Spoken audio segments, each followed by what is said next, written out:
ऐसा बाप नहीं चाहिए। एक बड़े शहर में रतनलाल अपनी बेटी संध्या और छोटे बेटे कुणाल के साथ रहता है। रतनलाल बहुत गरीब है और शराबी किस्म का आदमी है।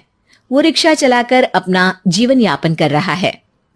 रतनलाल एक अधेड़ उम्र के आदमी योगेश्वर को कभी कभी अपनी रिक्शा से मार्केट या मंदिर छोड़ता है और कभी कभी बाजार से उसका सामान भी ले आता है। एक दिन रतनलाल योगेश्वर से कहता है, साहब, आपके पास गाड़ी है, फिर भी आप कभी कभी रिक्शा से क्यों जाते हो? इन शहर की गलियों को आराम से देखना मुझे बहुत पसंद है। ठीक है साहब, मैं चलता हूँ, कल फिर आऊंगा। अरे रतनलाल, रुको तो। मैंने सुना है कि तुम अपनी बेटी को कुछ पैसों के बदले किसी को दे रहे हो। अभी किसी को बेचे नहीं तो क्या करे साहब। एक छोटा बेटा है, उसको पढ़ाना भी है, उसकी देखभाल भी करनी है, और अगर मैं बेटी को घर में रखूंगा तो उसकी शादी कैसे करूंगा साहब। तुमको कितने पैसे मिल रहे हैं? अब 50,000 साहब। देखो, मैं तुमको पूरे 20 लाख रुपए देता हूँ। तुम अपनी बेटी संध्या को मुझे दे दो। हैं? अब 20 लाख? धन्यवाद साहब, धन्यवाद। मैं कल ही उसे आपके पास छोड़ जाऊंगा साहब। अगले दिन रतनलाल संध्या को हमेशा के लिए योगेश्वर के यहाँ छोड़ आता है और बदले में 20 लाख रुपए लेकर घर आ जाता है। रतनलाल जिंदगी में पहली बार इतने पैसे पाकर बौखला गया। उसने एक अच्छा घर लिया।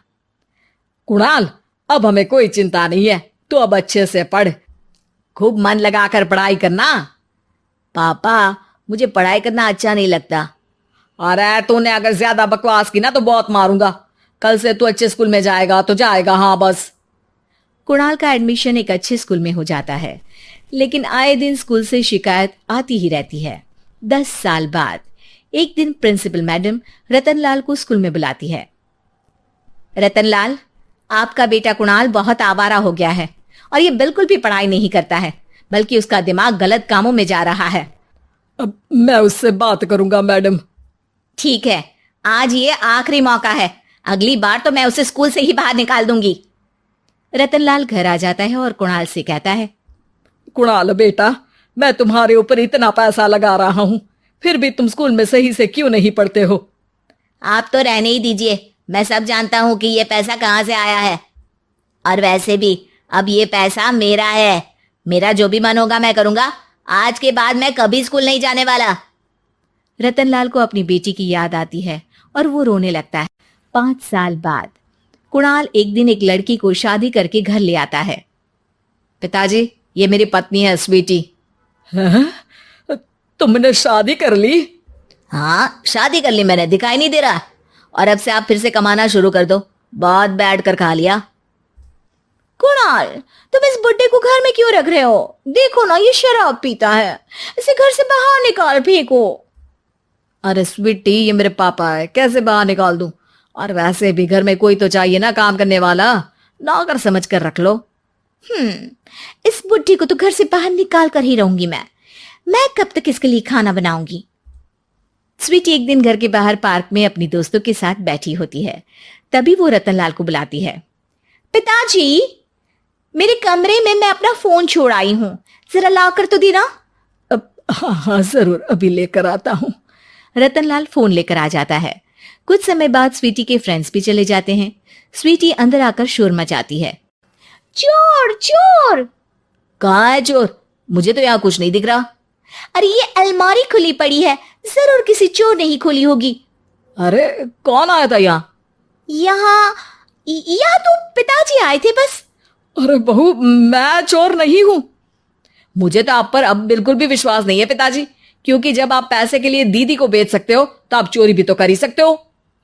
अरे लेकिन वो सब तो मैंने तेरे भले के लिए किया था ना। मैं तो कहती हूँ कि हमें इनकी कमरे की तलाशी लेनी चाहिए। तुम बिल्कुल सही कह रही हो, चलो। स्वीटी और कुणाल दोनों रतनलाल के कमरे की तलाशी लेते हैं और उन्हें वहां स्वीटी की ज्वेलरी और पैसे मिल जाते हैं।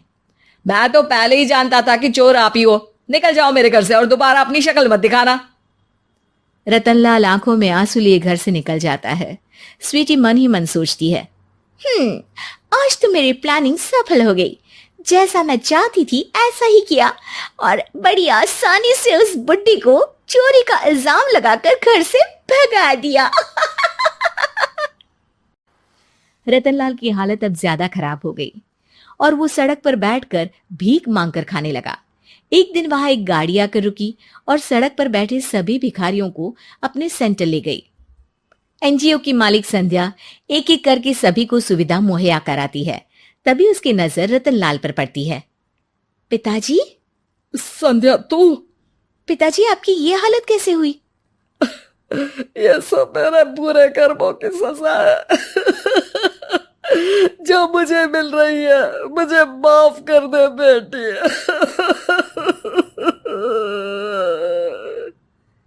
पिताजी, मैं आप पर बिल्कुल भी गुस्सा नहीं हूं, क्योंकि आपने मुझे यहां भेजकर अच्छा ही किया। मेरी जिंदगी बदल गई। लेकिन ये सब हुआ कैसे बेटा? आप ये नए कपड़े पहनो, तब तक मैं योगेश्वर अंकल को बुला कर लाती हूँ। योगेश्वर अंकल? हाँ अंकल। योगेश्वर जी ने तुझसे शादी नहीं की थी? नहीं तो पापा, उन्होंने तो मुझे पढ़ा लिखा कर इस काबिल बनाया है कि मैं आज सबकी सेवा कर पा रही हूँ। रतनलाल पश्चाताप करके रोता रहता है। तभी योगेश्वर भी वहां आ जाता है। रतनलाल जी, आपकी ये हालत कैसे हुई? इतने सारे पैसों के बावजूद भी? क्योंकि मैंने बेटे और बेटी में भेदभाव किया था। लेकिन आपने ये कैसे किया?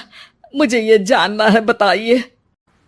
सालों पहले जब संध्या छोटी थी, तब मैंने एक बार एक आदमी से तुम्हें बात करते हुए सुना था, जो कुछ पैसों में संध्या को तुमसे खरीद कर शादी करना चाहता था।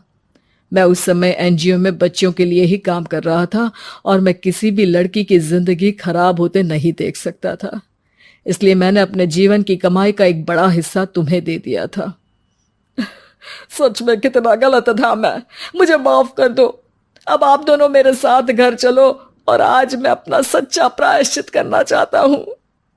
योगेश्वर और संध्या रतनलाल के साथ घर जाते हैं। स्वीटी दरवाजा खोलती है। चोर भिखारी, तू फिर से आ गया? चल भाग यहाँ से बुड्ढे। ये घर तुम्हारे बाप का नहीं, मेरा है। बाहर निकलो यहाँ से। रतनलाल कुणाल और संध्या को घर से बाहर निकाल देता है। योगेश्वर जी, अब ये घर आपका है और अब आप यहाँ एक और एनजीओ खोल सकते हैं। शायद अब ये सच्चा प्रायश्चित है। संध्या अपने पिता के गले लग जाती है।